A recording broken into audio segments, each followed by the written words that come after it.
الله الرحمن الرحيم. السلام عليكم ورحمة الله وبركاته. الحمد لله نحمده ونستعينه ونستغفره ونعوذ بالله من شرور أنفسنا وسيئات أعمالنا، من يهده الله فلا مضل له ومن يضلل فلا هادي له.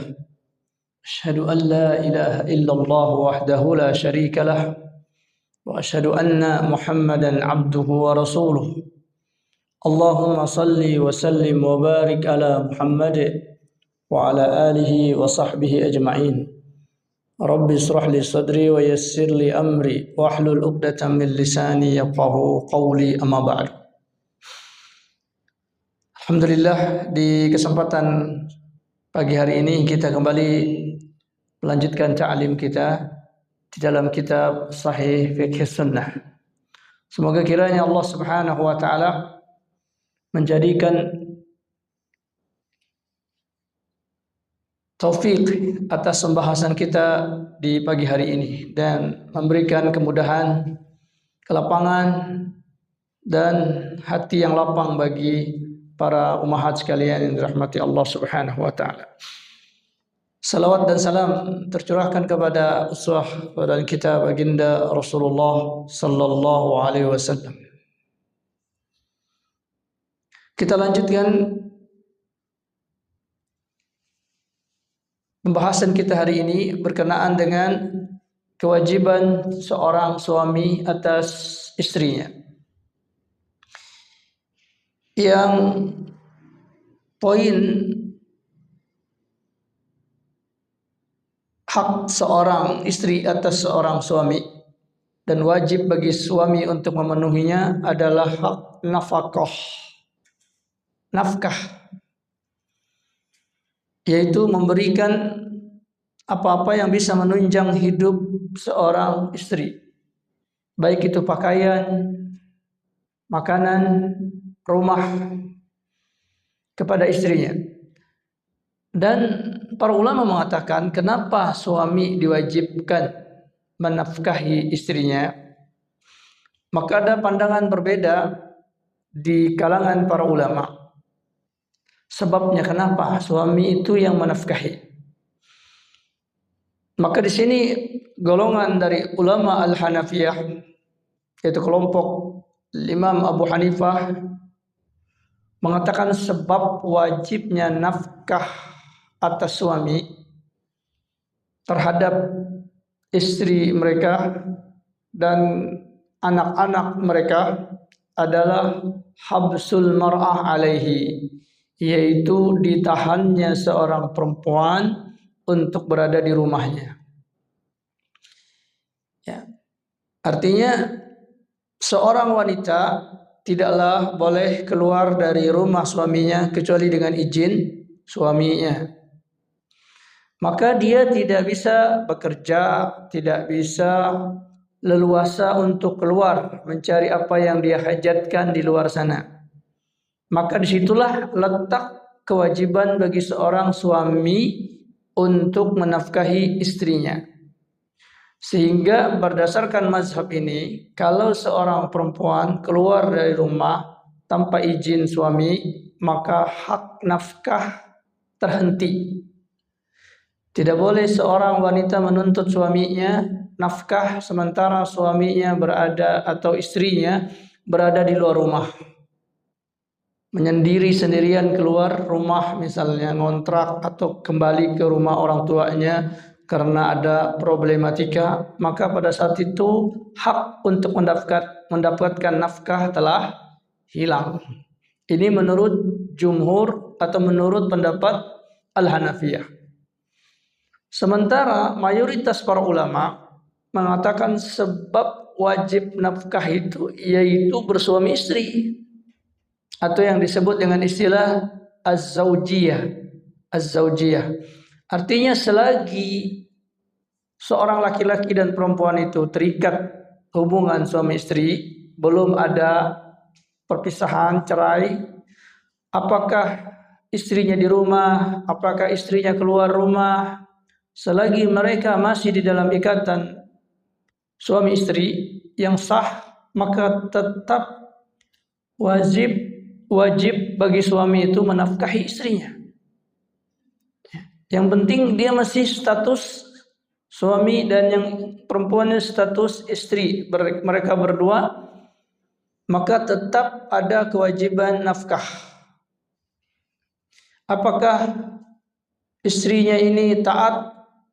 Apakah istrinya ngambek ya di dalam rumah atau keluar rumah, selagi belum ada ucapan ketetapan perpisahan, maka tetap bagi seorang suami untuk menafkahi istrinya.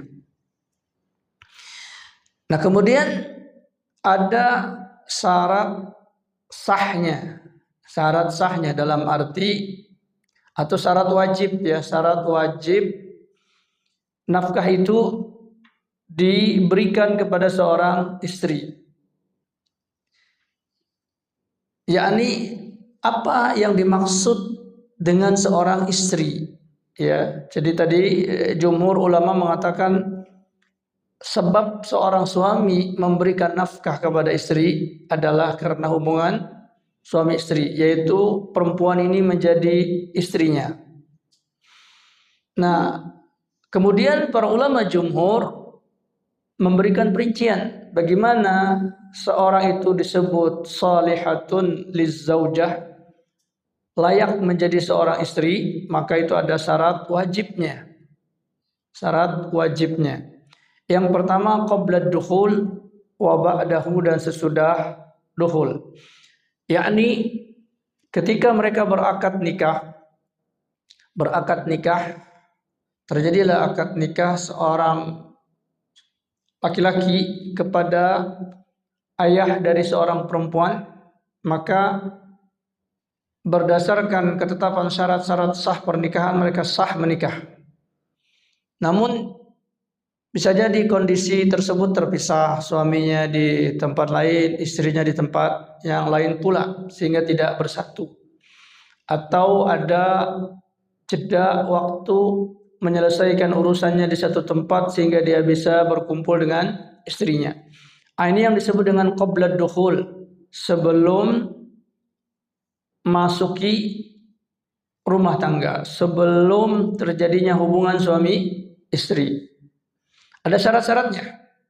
Di antara syarat-syarat sebelum masuk tersebut, sebelum bergaul dengan istrinya tersebut, yang pertama antamakkanahu minad dukhuli biha, yaitu memungkinkan bagi suami ini untuk masuk kepada istrinya tersebut. Artinya mungkin mereka bergaul. Ya. Kalau seumpama ketika dinikahi istrinya berkata, boleh engkau menikahi aku, tapi engkau tidak boleh bergaul denganku. Itu berarti nggak mungkin. Maka ini tidak dikatakan seorang istri dan tidak ada kewajiban bagi seorang suami untuk menafkahi. Ya. Atau ayahnya melarang. Ya. Ayahnya melarang, kau boleh menikahi tapi engkau tidak boleh dalam 3 tahun ini misalnya. Dalam 3 tahun ini bergaul dengan anak. Karena anakku masih kuliah misalnya, engkau juga belum bekerja, engkau cari kerja dulu walaupun kalian sudah menikah, tapi kalian tidak boleh bergaul. Maka ini berarti tidak ada kewajiban bagi seorang suami yang berakad tersebut untuk memberikan nafkah. Ya. Karenanya para ulama mengatakan yang dimaksud mungkin bagi suami untuk bergaul tersebut adalah antad'uhu ba'dal aqdi ila dukhuli biha, yaitu seorang wanita ini meminta kepada suaminya setelah akad untuk bergaul dengannya. Sudah mulai serumah. Fa illam taf'al, apabila seorang perempuan itu tidak berbuat demikian, au imtana'at, atau dia bahkan mencegah suaminya minad dukhuli, untuk bergaul dengannya bi ghairi udhrin, tanpa uzur, fala nafaqata alaihi, maka tidak ada kewajiban nafkah atas suami terhadap istrinya tersebut. Kemudian yang kedua, antakuna zaujatun mutiqatan lil wat'i, yaitu hendaklah ada seorang istri itu taat untuk bergaul atau mampu untuk melakukan pergaulan suami istri. Ya karena ada pernikahan yang belum bisa mereka bergaul, bi an la takuna saghiratan, ya karena perempuannya masih kecil, dan ini boleh menikahkan perempuan yang belum baligh, belum baligh, belum haid, dinikahkan boleh, tetapi tidak boleh dikumpuli, tidak bisa dikumpuli. Nah, dia masih kecil. Nah, maka pada saat itu pernikahan sah, tetapi tidak ada kewajiban untuk menafkahi sampai kemudian perempuan ini siap untuk bergaul dengan suaminya. Au biha mani'un minal wat'i, atau seorang perempuan ini ketika menikah ada kendala penyakit, sesuatu hal yang dia tidak bisa melayani suaminya. Maka pada saat ini tidak wajib bagi suami itu untuk menafkahi istrinya. Dalam arti ketika seorang suami seumpama menikahi seorang perempuan dan dia tahu perempuan itu tidak bisa melayani dia karena penyakit, seumpama terkena penyakit wa na'udzubillahi min dzalik, penyakit kelamin, penyakit haid dan lain-lain sebagainya yang bisa menular, ya. Namun karena kasih sayang di antara mereka menikah juga, maka di sini tidak ada kewajiban nafkah. Dalam arti kalau dia menafkahi istrinya, maka itu adalah sedekah. Tidak ada kewajiban, sehingga seorang istri tidak boleh menuntut suaminya, ya, kalau dia kemudian mendapatkan suaminya tidak menafkahi dia dalam kondisi dia tidak bisa melayani suaminya, maka keberatan dari seorang istri tidaklah diperhitungkan kalau dia ajukan ke pengadilan umpamanya, atau di pengadilan Allah kelak. Ya, seorang perempuan ini datang, ya Allah, dia tidak pernah memberikan nafkah kepada aku. Lalu dikatakan, apakah engkau melayani dia? Dalam arti suami istri. Maka dia katakan tidak. Maka ini gugurlah tuntutan tersebut, karena syarat kewajiban nafkah tidak terpenuhi atas suami. Kemudian ibu-ibu yang dirahmati Allah, syarat yang ketiga, ya, syarat yang ketiga, an yakuna zawaj sahihan, yaitu adalah pernikahan itu pernikahan yang sahih, yakni sah pernikahannya. Ya, ada walinya, ya, ada saksinya, ada maharnya, dan juga tidak ada pencegah dari mereka menikah seperti saudara, ya, atau masih ada kumpul dengan kakak kandung, adik kandung, antara ponakan dengan bibi, ya, ponakan dinikahi lalu nikahi bibinya, maka ini fasid, pernikahan yang rusak. Maka kalau pernikahan itu rusak, fasidan, fala nafaqata laha ala zauj, maka tidak ada nafkah atas suami, ya. Jadi belum diketahui pernikahan itu sah atau tidak, lalu setelah diketahui ternyata pernikahannya rusak, tidak sah, ya, maka pada saat itu belum ada nafkah bagi suami kepada istrinya tadi. Wala yumkin i'tibaru zaujah mahbusatan ala zauj, karenanya tidak bisa dijadikan seorang perempuan itu tertahan di rumah seorang laki-laki itu dijadikan sebagai kewajiban menafkahi. Ya, karena seorang wanita itu tertahan di rumahnya, ya, tertahan di rumahnya itu bisa jadi karena urusan lain, ya, urusan lain. Ya, seumpama dia adalah orang yang tertangkap perempuan yang tertangkap di medan tempur misalnya sehingga dia dipenjara di satu tempat, atau kondisi-kondisi lain yang menyebabkan seorang perempuan tertahan di dalam rumah tersebut. Maka tertahannya seorang perempuan di rumah bukan hanya karena dia seorang istri, bisa jadi karena perkara lain. Karenanya pendapat dari Imam Abu Hanifah yang mengatakan sebab seorang perempuan itu mendapatkan nafkah dari suaminya karena dia tertahan di rumah, tidak bisa keluar kecuali dengan izin suaminya, maka ini adalah keliru ya. Ya, karena bisa jadi terjadi pernikahan yang tidak sah. Terjadi pernikahan yang tidak sah sehingga seorang perempuan tertahan tidak bisa keluar dari rumah karena dia dianggap sebagai seorang istri. Maka tertahannya seorang perempuan ini karena pernikahan dianggap tidak sah, ini tidak menjadikan kewajiban bagi suami untuk menafkahi.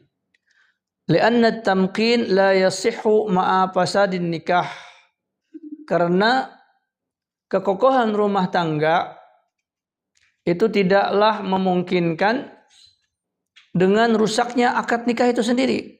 Ya, kalau pernikahan itu tidak sah maka terjadi gonjang ganjing ya, sehingga tidak kokoh. Ya, tidak kokoh pernikahan tersebutnya. Maka ini menyebabkan seorang suami tidak bisa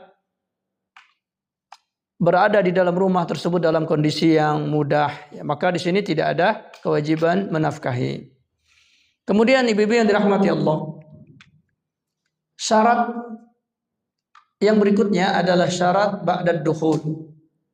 Ya, kalau suami sudah bisa berumah tangga dan bergaul dengan istrinya, apa yang menjadi syarat wajib nafkah bagi seorang suami sehingga seorang istri bisa menuntutnya? Maka yang pertama, an yakuna zauju musiran, yaitu kondisi suami dalam kondisi mudah, ekonominya bagus, kerjanya bagus, ada kerjaannya, dapatkan penghasilan, ya, baik dia pedagang, baik dia karyawan dan apapun, sehingga kehidupannya mudah, ada rezekinya. Maka wajib bagi dia menafkahi istrinya dengan kondisi tersebut. Falau kana mu'assiran, namun kalau kondisi suami tersebut sulit, ya, belum dapat kerja, ya, dan belum ada pekerjaan-pekerjaan yang dia bisa munculkan untuk mendapatkan penghasilan, masih sulit. La yaqdiru 'ala nafaqah, sehingga dia tidak mampu untuk memberikan nafkah kepada istrinya. Maka di sini fala nafaqata alaihi muddata i'sarihi, maka tidak ada kewajiban bagi suami tersebut untuk menafkahi. Ya. Apa yang mau dinafkahkan? Untuk diri sendiri puyeng, ya. Bagaimana untuk istri? Dan hal ini disandarkan dengan firman Allah Ta'ala di dalam surah At-Talaq ayat ke-7. Allah berfirman, liyunfiq, hendaklah berinfak seorang suami, dzu sa'atin, yang memiliki kelapangan, min sa'atihi, dari kelapangan dia. Punya gaji 5 juta, maka nafkahnya sekian. Tambah gaji suami 10 juta, tambah lagi nafkahnya, disesuaikan. Ya. Jangan gaji naik, nafkah tetap saja hitungannya sama seperti menikah 10 tahun yang lalu umpama. Ini zalim karena Allah memerintahkan liyunfiq dzu sa'atin min sa'atihi. Hendaklah seorang suami yang memiliki kelapangan, ditambahkan kelapangan oleh Allah, ditambahkan rezekinya lagi oleh Allah, maka hendaklah dia berinfak sesuai dengan kelapangan tersebut. Ya. Tapi apa? Waman qudira alaihi rizquhu, dan siapa yang disempitkan rezekinya, kesulitan. Ya. Tadinya punya usaha, ya, tiba-tiba pelanggan berkurang, kemudian habis pelanggan, bangkrut, ya maka dia berinfak sesuai dengan kondisinya. Ya, yang tadinya 50 juta infaknya sekian persen misalnya dari 50 juta, lalu turun jadi 20 juta pendapatan, turun pula pendapat infak kepada istri, 20 turun lagi, 10 turun lagi, sampai bangkrut nggak punya apa-apa, maka pada saat itu apa? Tidak ada nafkah. La yukallifullahu nafsan illa ma ataha. Allah tidak membebani seorang suami kecuali apa yang telah Allah berikan kepada suami tersebut dari nafkah. Jadi ibu-ibu yang dirahmati Allah, nafkah itu memang ada unsur manusia. Ya, mereka bisa berusaha cari kerjaan, cari ini, cari itu. Tetapi tetap kondisi rezeki itu yang nentuin Allah. Yang nentuin Allah. Allah bisa membuat seorang itu tetap luas rezekinya, banyak pendapatannya. Tapi Allah juga bisa menjadikan seorang itu walaupun kaya raya bisa bangkrut sehabis-habisnya. Karena itu permasalahan rezeki yang apabila suami tersebut telah berikhtiar, berupaya, dia sudah berdagang, ya, dia sudah jualan, dia sudah bekerja, tiba-tiba terjadi sesuatu di kantor, ya, pemangkasan anggaran sehingga gaji diturunin misalnya, atau bahkan terjadi PHK, atau tadi dagang tidak laku-laku ya karena sudah mulai orang sibuk di penjualan online misalnya. Itu contoh-contoh yang bisa jadi apa-apa yang ditetapkan oleh Allah Ta'ala terjadi. Maka perkara ini bukan semampuan manusia, ya, bukan kemampuan manusia untuk mengaturnya. Saya pasti dapat sekian, saya pasti dapat segini, segitu, dan saya bisa mengaturnya untuk lebih kurang misalnya, kecuali hanya dalam tataran apa? Teori, dalam tataran prediksi. Adapun tentang hakikat dan terjadinya, semua itu apa? Di atas ketetapan Allah Subhanahu wa Ta'ala. Ya. Maka kalau begitu seorang istri tidak bisa menuntut sesuatu yang tidak bisa diupayakan ketetapannya oleh manusia. Yang itu memang adalah anugerah dari Allah Subhanahu wa Ta'ala. Maka pada kondisi itu seorang suami tidak diwajibkan menafkahi kecuali dalam kondisi dia. Kemudian yang berikutnya antakuna mahbusatan alaihi, yaitu hendaklah juga seorang wanita ini ada di rumah suaminya, ya, dalam kondisi melayani suaminya. Takuna ghaira nasyidin, hendaklah ada seorang istri itu tidak nusuz. Nusuz ada di rumah tapi disuruh ini enggak mau, disuruh itu enggak mau, melayani suami enggak mau, ya. Maka pada saat ini fa idza kharajat an ta'atihi, apabila keluar seorang wanita itu dari ketaatan kepada suaminya, fala nafaqata laha, maka tidak ada kewajiban nafkah untuk istri tersebut. Kalau dia mau nafkahi maka itu sedekah, tapi tidak ada tuntutan. Bagaimana dia menuntut suaminya untuk menafkahi sementara dia tidak memposisikan dirinya sebagai seorang istri? Kemudian ada faidah. Bagaimana kalau seorang istri itu bekerja menjadi business woman misalnya, punya bisnis istrinya, atau jadi karyawan atau pengajar atau apapun yang dia punya penghasilan. Halaha nafaqatun, apakah tetap wajib bagi suami memberikan nafkah kepada istrinya? Bahkan gaji istri lebih gede daripada suami. Idza kanatil mar'atu ta'malu kharija baitiha, apabila seorang perempuan ini bekerja di luar rumahnya, fi amalin mubahin, di dalam pekerjaan yang mubah, ya, pekerjaan yang boleh bagi perempuan, yang masih sesuai dengan kodratnya sebagai seorang wanita, ya. Fa in kana bi ridha az-zawj, apabila itu atas ridha dari suaminya, lam yamna'ha, dan suaminya tidak melarang dia untuk bekerja tersebut, fa innahu tajibu laha nafaqatu, maka tetap wajib bagi suami menafkahi istri. Ya, walaupun istri sudah bekerja dapat gaji, tetap wajib suami menafkahi istrinya apabila pekerjaan tersebut diizinkan oleh suami. Li'anna al-ihtibas alaihi haqqahu, karena hak untuk menahan itu hak suami. Kalau suami membebaskan berarti dia melepaskan haknya. Tapi kewajiban tetap ada, tetap ya, kewajiban menafkahi istri di rumah. Itu hak suami. Lalu kata suami, kalau engkau mau kerja di luar boleh. Berarti apa? Dia melepaskan haknya. Bukan berarti setiap orang yang melepaskan hak lepas juga kewajiban, tidak ya. Kewajiban tetap, hak dia lepaskan. Falahu an yatanazala anhu, dan bagi seorang suami boleh melepaskan haknya tersebut. Nah, kondisi kedua. Fa illam yarda wa mana'aha minal khuruj fa kharajat lil amal. Kalau semisal suami tidak ridho, istri keluar bekerja di rumah dan suami melarangnya, janganlah engkau bekerja, kau di rumah aja.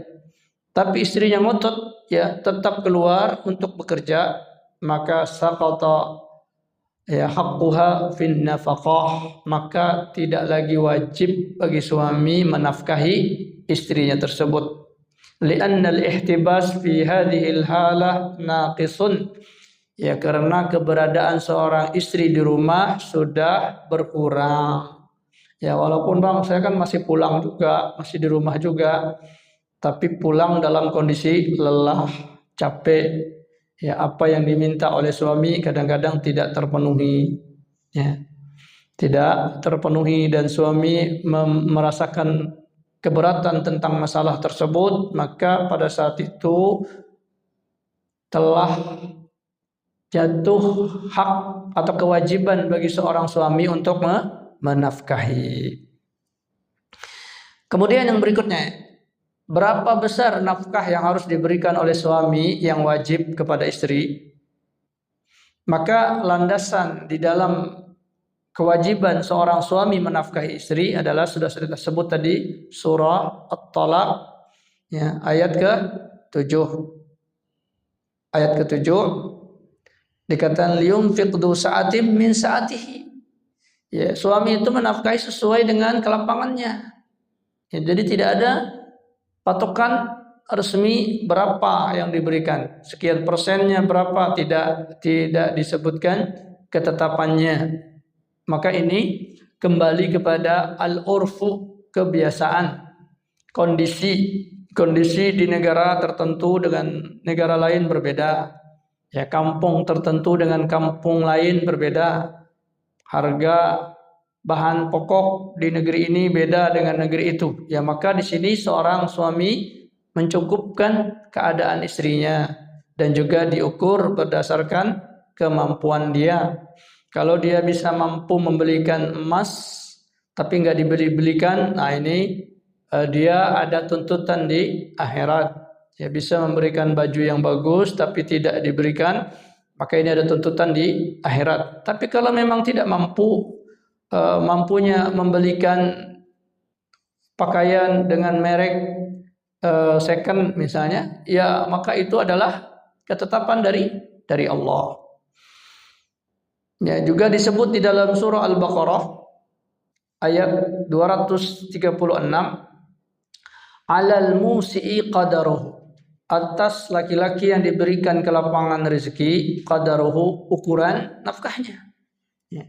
Semakin gede kemampuan rezekinya, semakin besar pula yang dia harus berikan kepada istrinya. Wa alal muqtiri, dan bagi orang yang muqtir, yang tersempitkan rezekinya, qadaruhu, juga ada ukurannya. Ya, maka disesuaikan. Karenanya kalau ada seorang suami yang memiliki kelapangan lalu infaknya terlalu sedikit, maka boleh bagi seorang istri mengambil uang atau apa benda dari suaminya tersebut untuk mencukupkan kondisinya. Ya semisal sehari makan standarnya umpama, ini contoh doang ya. Seumpama contoh makan sehari satu kali makan 20.000. Suaminya ngasih uang 5.000, ya cukup buat bungkusnya doang. Ya.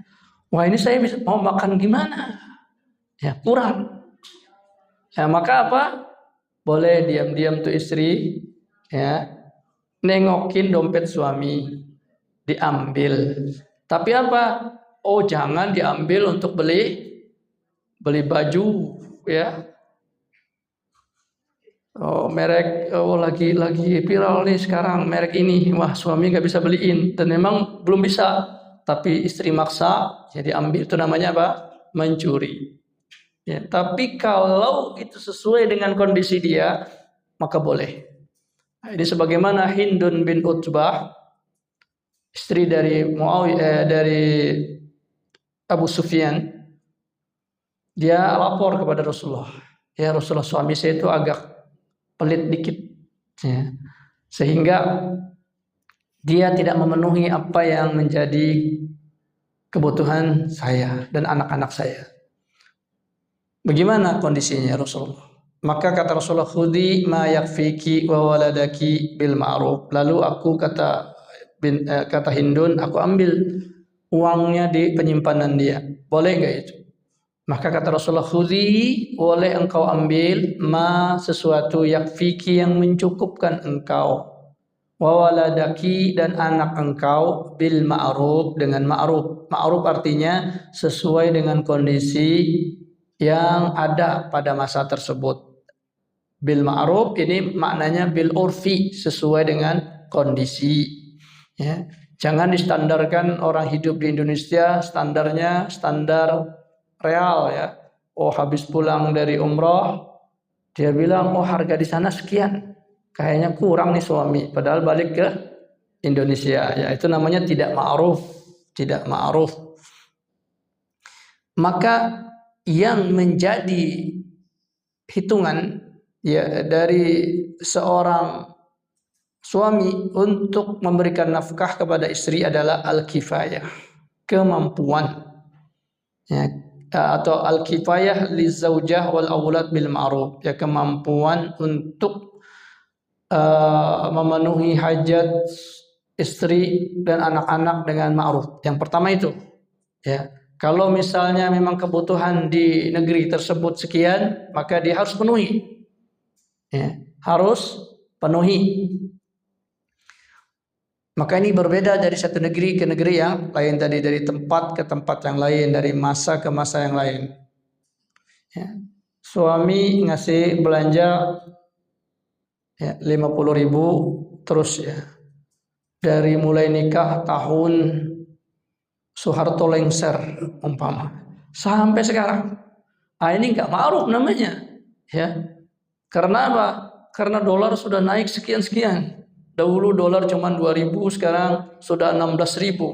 Ya, nafkahnya tetap segitu saja. Nah, ini tidak ma'ruf namanya. Jadi dia harus menyesuaikan kifayah, ya. Kemudian yang kedua, patokan nafkah itu adalah istita'atur rajul wa sa'atihi, yaitu kemampuan seorang suami dan kelapangannya. Ya. Bertambah lapang, bertambah besar. Ada kesempitan, berkurang. Jadi itu faktor kedua. Karenanya para ulama memberikan penjelasan panjang lebar tentang masalah ini di dalam batasan wajib nafkah yang harus diberikan oleh seorang suami kepada istri. Maka pondasinya kemampuan itu dibangun di atas uruf kebiasaan negeri zaman di dalam masalah nafkah. Ya. Jadi yang dipandang di dalam masalah nafkah ini adalah keadaan suami dan juga keadaan istri atau keadaan dua-duanya. Ya, keadaan dua-duanya. Suami banyak rezekinya, istrinya taat, baik, maka suami harus menyesuaikan, memberikan kebaikan-kebaikan kepada istri.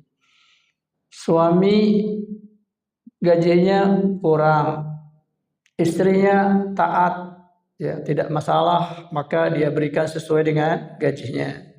Suami lapang, istri ngambekan, dikit-dikit keluar, dikit-dikit nggak mau ngelayanin suaminya. Datang pulang, mana masakan, bikin sendiri tuh, ada mie, ada telur, ya.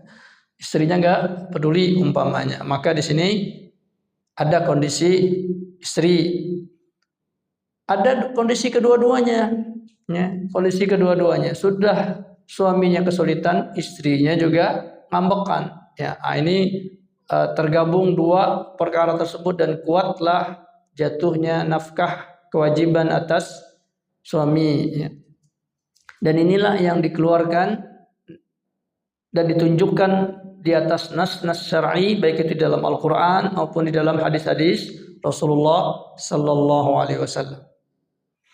Walaupun yang paling dominan dalam perkara nafkah ini yang dipandang adalah tentang keadaan suami, baik itu dalam keadaan lapang atau dalam keadaan sempit. Ya, karena arti dari wajib itu bukan berarti tidak memberikan nafkah. Ya, dia tetap memberikan nafkah tapi kurang menjadi sedekah, ya menjadi kesunahan. Tetap dia selagi istri itu masih menjadi istrinya, walaupun ada syarat-syarat kewajiban berkurang, maka dia tetap memberikan nafkah itu dalam kondisi sedekah.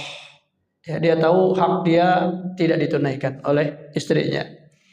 Namun tetap dia dianjurkan untuk memberikan nafkah kepada istrinya. Karena itu inilah mazhab Malikiyah, mazhab Syafi'iyah. Jadi yang lebih dipandang adalah kondisi suami. Ya, kondisi istri itu ya bisa dipertimbangkan lah. Ya, kadang ngambek, ya kadang taat, kadang baik, kadang nyusahin. Itu tetap selagi dia menjadi istri tetap ada nafkah. Namun tuntutan-tuntutan baik itu di pengadilan maupun di pengadilan Allah Subhanahu wa taala oleh seorang istri atas nafkah suami, itu berkaitan dengan kondisi istri, ya, kondisi istrinya. Kalau dia ada keberatan, kalau kondisi dia baik, ya melayani dan sebagainya, maka ini tidak mengapa.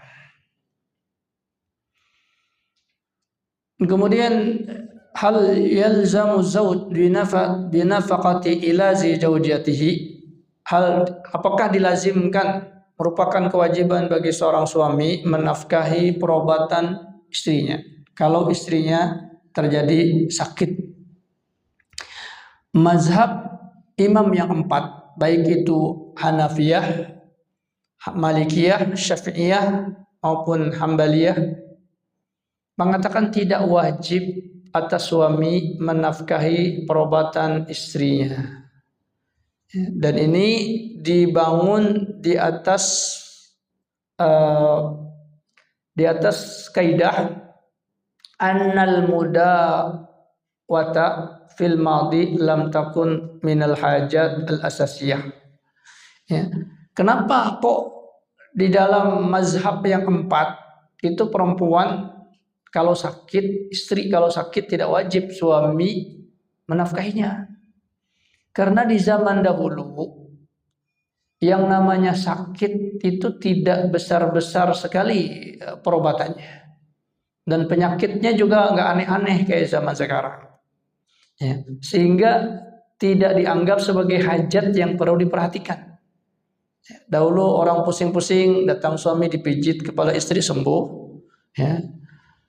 Datang sakit, ya pergi ke ladang cari pohon ini, pohon itu, ya daun ini, daun itu digodok, berikan sembuh.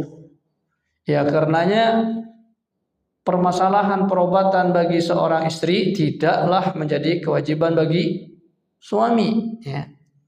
Itu pada masa terdahulu ya. Makanya di sini para ulama mengatakan kenapa fatwa zaman dahulu dalam mazhab 4 seorang suami itu tidak wajib menafkahi perobatan istrinya, karena zaman dahulu itu bukan hajat yang asasiyah ya, hanya sesekali.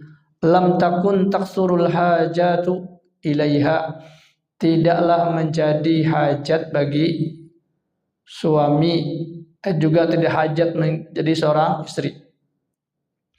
Ammal an, kata Syekh ya, adapun sekarang, maka hajat tentang perobatan itu hampir-hampir seperti hajat kepada makanan, kepada minuman, bahkan kadang-kadang lebih gede, lebih penting.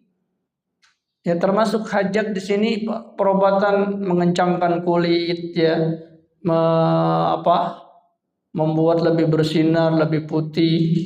Ya, itu hajat-hajat seperti itu bisa lebih mahal daripada makanan.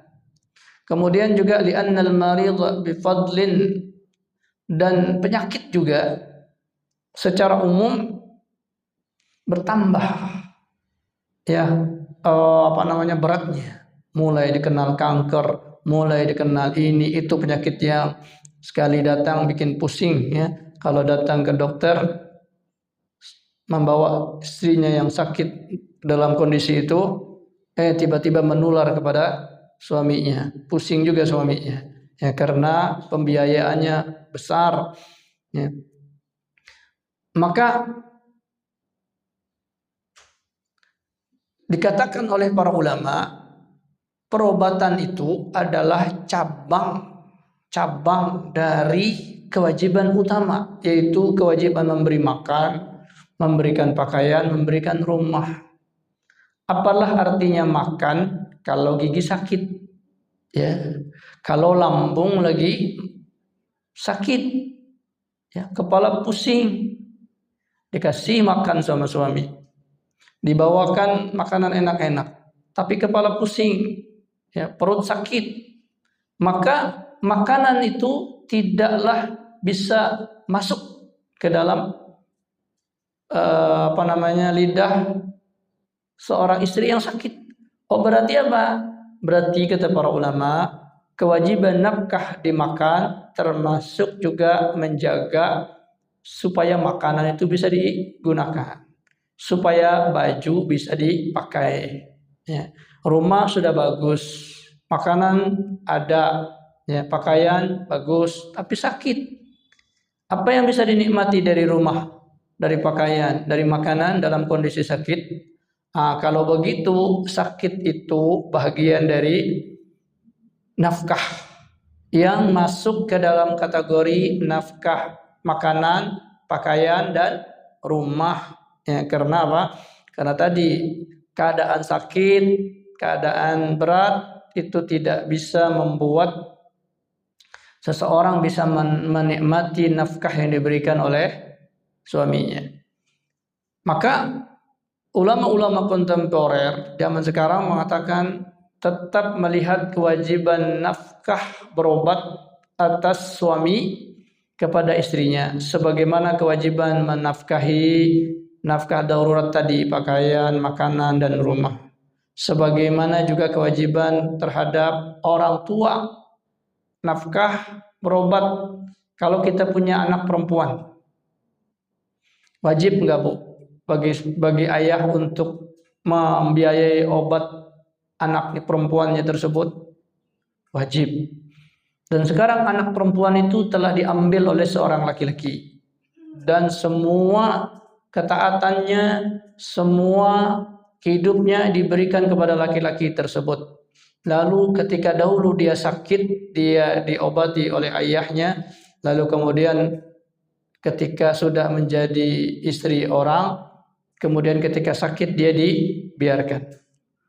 Wabil khusus juga ketika dalam keadaan lapang, suami bisa mendapatkan manfaat dari istrinya ya, maka ketika seorang istri dalam keadaan sulit, sakit, maka pada saat itulah seorang suami justru lebih lebih berhak lagi atau lebih wajib lagi untuk memberikan kebaikan ketika dia sakit, yang membiayainya dengan sampai dia sembuh.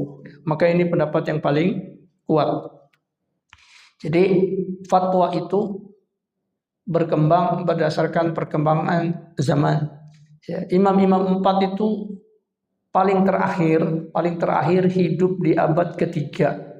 Itu Al-Imam Ahmad bin Hambal itu sudah di atas angka 200-an.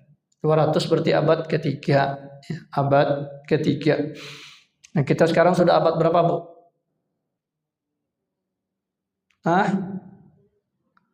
Itu kalau Masehi. Ya, kalau Hijriah abad ke berapa? 15 ya. Sekarang kan 1447, berarti abad ke-15. Abad ke-15, jadi sudah ratusan tahun yang lalu fatwa itu muncul ya. Padahal kondisi di zaman sekarang berkembang, termasuk penyakit berkembang. Ya, entah itu benaran, entah itu dinamain ya untuk apa? Untuk penghasilan para dokter dan rumah sakit ya. Wallahu a'lam. Adapun pakaian ini juga sepakat para ahlul ilmi wajib bagi suami untuk menyiapkan pakaian sandang bagi istri. Juga ya berdasarkan kepada kemampuan tadi. Ada merek yang ini harganya sekian, yang ini harganya sekian. Nah, disesuaikanlah dengan kemampuan suami. Allah Ta'ala berfirman, wa 'alal mauludi lahu rizquhunna wa kiswatuhunna bil ma'ruf. Dan atas al-mauludi lahu, maksudnya suami. Ya, al-maulud yang dilahirkan lahu untuk dia. Jadi anak itu dilahirkan oleh seorang istri untuk suami. Maka dikatakan wa 'alal mauludi, dan atas anak yang dilahirkan lahu kepada suami, rizquhunna, menjadi rizki bagi seorang istri. Ya, artinya di sini secara keumuman orang menikah itu ada anak. Tapi di situ juga selain anak ada pengabdian, ada manfaat dari seorang istri melayani suami. Ya, maka lahu bagi suami rizquhunna, memberikan rezeki kepada istrinya. Rezeki ini mencakup makan, minum, rumah ya. Kemudian dijelaskan lagi oleh Allah wa kiswatuhunna bil ma'ruf, dan memberikan kiswah, memberikan pakaian bil ma'ruf, dengan yang ma'ruf. Ma'ruf di sini ada dua. Yang pertama ma'ruf dalam pandangan syariat, yaitu sesuai dengan standar syariat. Ya. Seorang suami mampu memberikan istrinya pakaian, jangan diberikan pakaian yang membuka aurat. Ya, walaupun dia bilang saya sudah berikan pakaian kepada istri, dilihat pakaiannya, oh ternyata kainnya kurang. Ya, berarti apa? Tetap kewajibannya belum tertunaikan. Ya, maka wajib bagi suami memberikan pakaian bil ma'ruf, yaitu sesuai dengan standar syariat. Yang kedua, bil ma'ruf di sini disesuaikan dengan standar wilayah negeri, ya, baik dari sisi harganya maupun dari sisi modelnya. Boleh bagi seorang wanita itu berpakaian dengan model daerahnya, dari sisi coraknya, dari sisi modelnya, tetapi aturan-aturan syariat tetap juga harus diterapkan, yaitu apa? Tidak longgar dan tidak membuka aurat. Nah, ini nafkah-nafkah yang sifatnya wajib ini ketika perceraian tidak semuanya dibagi. Tidak semuanya dibagi. Ya. Yang dibagikan yang tidak bisa lepas dari seorang istri. Ketika perceraian, suami bilang, mana itu makanan yang dahulu pernah saya belikan? Oh, udah tuh ambil di kamar mandi, di WC, kata istrinya. Sudah hilang. Mana bajumu yang saya berikan? Ambil. Nggak bisa. Kenapa? Karena baju itu melekat. Diambil bajunya, gimana dia keluar? Telanjang. Maka ini akan menyebabkan suami berdosa. Maka baju tidak boleh diambil. Walaupun sudah bercerai. Dibawa. Ya.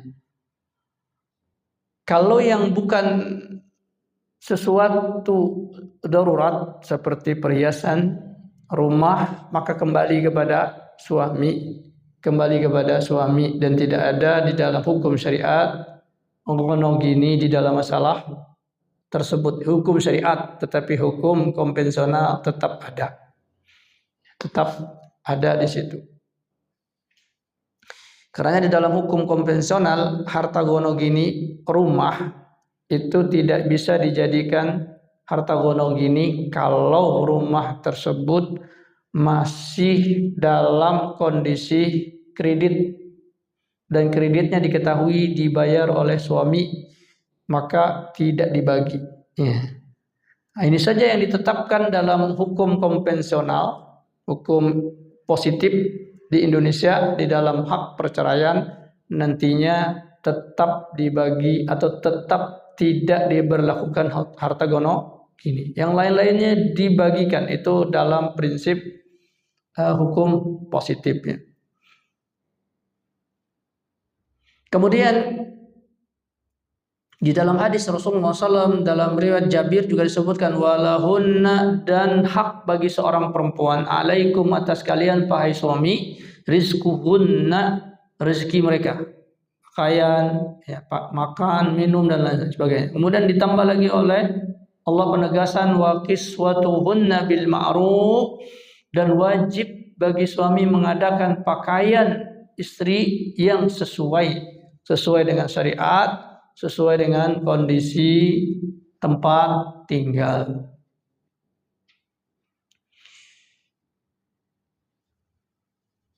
Karena sekarang kalau ibu umroh tidak boleh seorang perempuan itu keluar dengan memakai celana panjang ya maksudnya.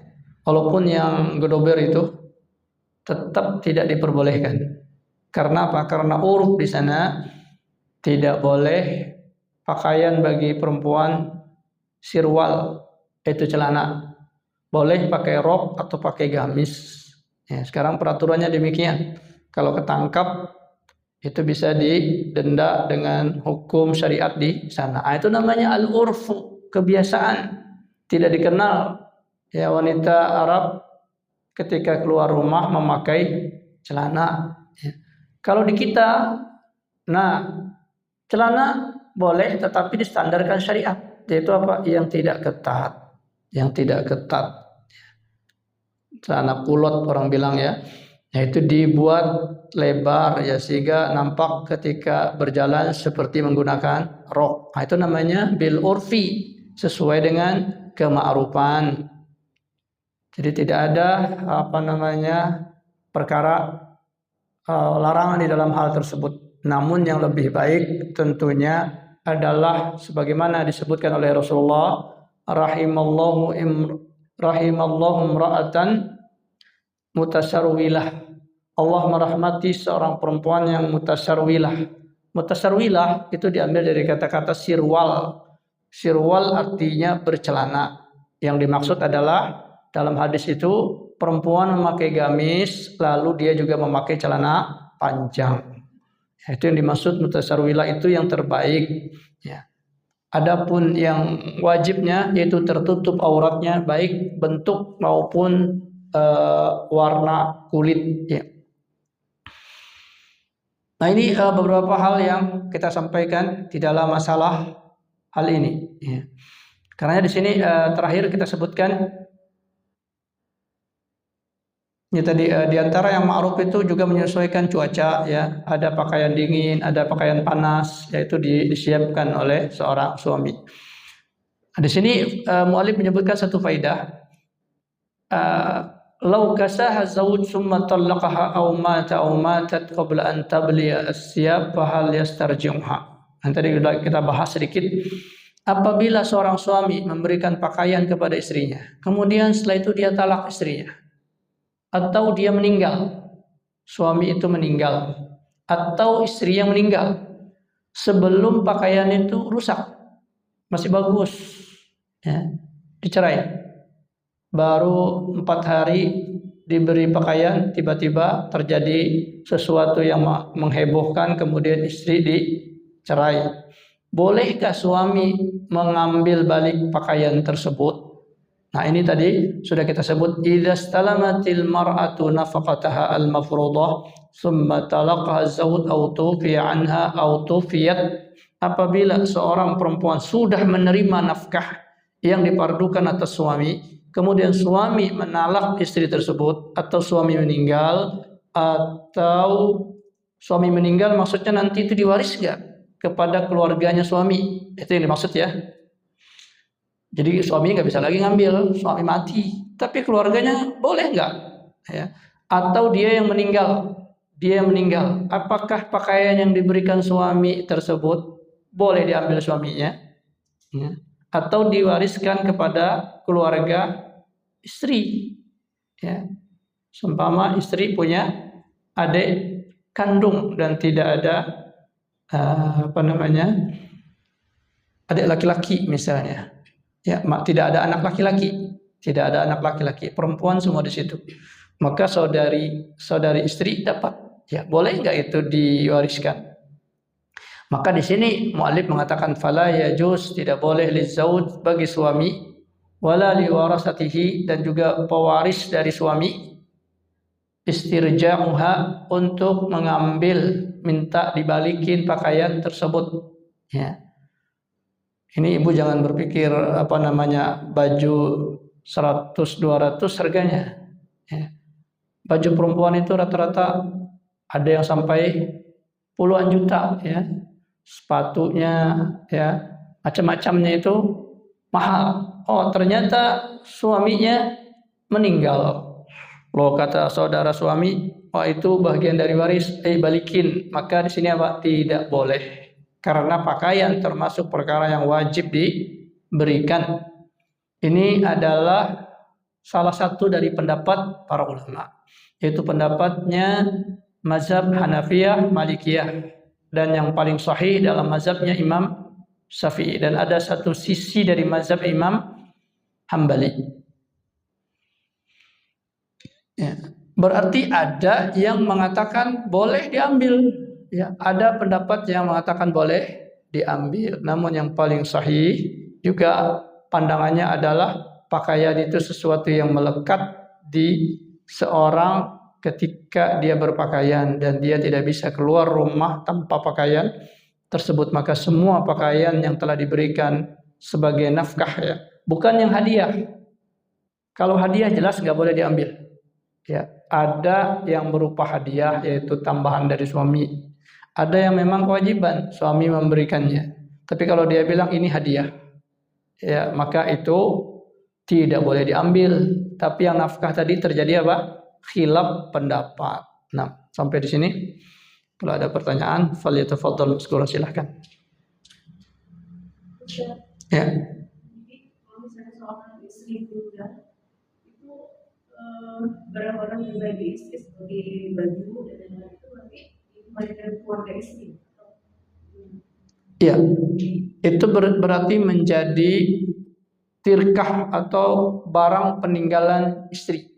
Apabila ada keluarga istri yang mendapatkan waris tersebut, ya, seperti seorang istri tidak punya anak laki-laki, adanya anak perempuan doang, maka nanti saudara istri dan saudarinya dapat, ayah ibu istri dapat, maka itu diwaris kepada keluarga istri, dan juga suami dapat juga dari pakaian yang diberikan tadi. Misal pakaian rancangan seorang desainer hebat, harganya ada, pernah saya dengar baju harga 250 juta. Saya nggak tahu modelnya kayak gimana itu, ya. Nah, itu diwaris oleh keluarga istri kalau istri nggak punya anak laki-laki. Kalau punya anak laki-laki habis di rumah itu semua, ya, tidak akan berpindah ke rumah keluarga istri. dan juga suami dapat lagi di situ. Ya, kalau istri yang meninggal. Jadi demikian. Nah, artinya itu menjadi hak istri dan tidak boleh diklaim oleh suami. Ya, dengan mengatakan, oh ini kan berarti nggak boleh diwaris. Ini dahulu saya yang memberikan kepada istri sebagai nafkah. Ya, ini tidak demikian.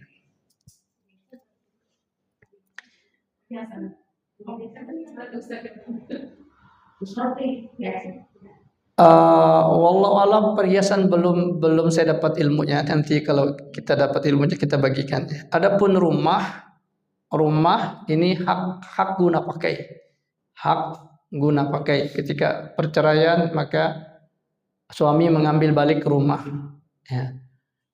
Begitu pula dalam hak waris, istri meninggal, rumah yang diberikan oleh suami sebagai nafkah kepada istri itu tidak diwaris oleh keluarga istri. Adapun perhiasan, wallahu alam belum diketahui, saya belum mengetahui ilmunya. Wallahu alam. Nah. Jadi Ustaz, saya mau bertanya, kalau istri bekerja itu gajinya itu boleh nggak dimakan untuk keluarga? Maksudnya untuk keluarga ini. Ya. Pada intinya tidak ada kewajiban bagi seorang istri menafkahi keluarganya. Kalau ada harta dia, maka itu adalah kepemilikan dia. Kalau dia berikan kepada keluarganya, maka itu adalah sedekah. Ya, seperti apa? Seperti sebelum nikah dia diberi oleh ayahnya ya saldo sekian-sekian. Ya, dikasih hadiah oleh temannya mobil misalnya. Dikasih dia bekerja sebelum jadi istri, itu hartanya dia. Maka itu haknya dia dan tidak ada kewajiban mengeluarkan itu untuk nafkah keluarga. Itu hukum asal. Adapun ketika dia mengeluarkannya dan itu termasuk perbuatan ihsan, ketika dia melihat kondisi rumah tangga yang begitu berat, ya, maka dia mengeluarkan harta yang dia miliki tadi, maka itu adalah sedekah. Dan sebaik-baiknya sedekah adalah kepada suami. Ya, pernah istrinya Abdullah bin Mas'ud ingin bersedekah. Boleh enggak Rasulullah saya bersedekah? Maka kata Rasulullah boleh. Lalu Abdullah bin Mas'ud nyeletuk, kalau bahasa kitanya itu, atau nimpalin. Dia bilang sebaik-baiknya sedekah itu kepada suami. Dan itu dibenarkan oleh Rasulullah. Ya, dibenarkan oleh Rasulullah sallallahu alaihi wasallam. Adapun dia bekerja setelah dia menikah, maka di situ ada dua hal. Yang pertama, bisa jadi suami tidak memenuhi kemampuan untuk kebutuhan-kebutuhan yang dihajatkan oleh istri, sehingga istri minta izin untuk bekerja supaya apa-apa yang tidak bisa ditunaikan oleh suami bisa dia dapatkan. Maka apa yang dia dapatkan itu menjadi hak dia. Namun di sisi itu seorang istri meninggalkan kewajiban dia di rumah dengan hak suami, maka suami boleh meminta haknya kompensasi dari gaji istri. Ya, seumpama suami mengatakan engkau boleh kerja di luar, tapi kompensasi dengan apa yang kau tinggalkan di rumah engkau bagi sekian persen. Itu hak suami. Tapi kalau suami itu mampu memenuhi istrinya segala macam kebutuhan, tapi karena mungkin istri merasa bosan, ingin punya kegiatan, lalu dia minta izin kepada suaminya untuk bekerja, ya sekedar untuk mengisi waktu luang, ternyata lumayan juga gajinya, umpama, dan suami merelakan segala nafkah tadi, maka itu menjadi hak dia, hak istri. Ya, tidak boleh diminta oleh suami, kecuali tadi kalau suami minta hak kompensasi sekian persen. Karena apa? Karena kewajiban di rumah ditinggalkan. Ya, maka itu boleh. Ya, jadi begitu. status harta yang didapat oleh istri setelah dia menikah dengan suaminya tersebut. Apabila ada perkara-perkara kewajiban istri dan hak suami yang tidak ditunaikan, maka seorang suami boleh mengambil atau meminta kompensasi dari yang ditinggalkan tersebut dari pendapatan. Ya. Nah, adapun harta dia yang didapatkan sebelum menjadi istri, maka itu hak dia total. Atau dia diberi hadiah oleh ayahnya setelah dia menikah, ya, ayahnya memberikan hadiah, temannya memberi hadiah, ya. Atau dia diberi hadiah oleh suaminya, maka itu haknya dia, tidak ada kewajiban dia mengeluarkan untuk keluarganya kecuali apa? Berupa sedekah tadi. Nah, wallah, kalau tidak ada, kita cukupkan apa yang kita bahas di kesempatan kali ini. Semoga Allah Ta'ala memberikan taufik, memberikan kemudahan bagi kita. Al-haqqu min rabbik, yang benar ada di sisi Allah Subhanahu wa Ta'ala. Aqulu qawli hadza wa astaghfirullah. Assalamualaikum warahmatullahi wabarakatuh.